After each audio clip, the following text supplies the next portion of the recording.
धुळे जिल्ह्यातील शिरपूर तालुक्यातून एक धक्कादायक आणि मन हेलावून टाकणारी घटना समोर आली आहे।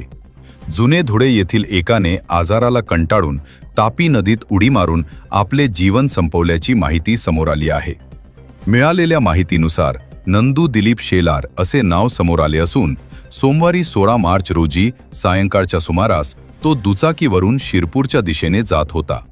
सावर्दे जवळील तापी नदी पुलावर त्याने अचानक आपली दुचाकी उभी केली आणि कोणालाही काही करण्याच्या आत पुलावरून थेट नदीपात्रात उडी घेतली। घटनेची माहिती मिळताच परिसरातील ग्रामस्थांनी तातडीने घटनास्थळी धाव घेतली। दुचाकीच्या नंबरवरून नातेवाईकांशी संपर्क साधण्यात आला।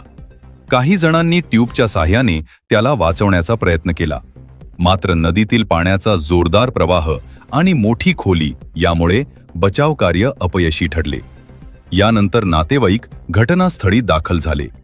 स्थानिक पट्टीच्या पोहणाऱ्यांच्या मदतीने रात्रीच्या सुमारास युवकाचा मृतदेह बाहेर काढण्यात आला।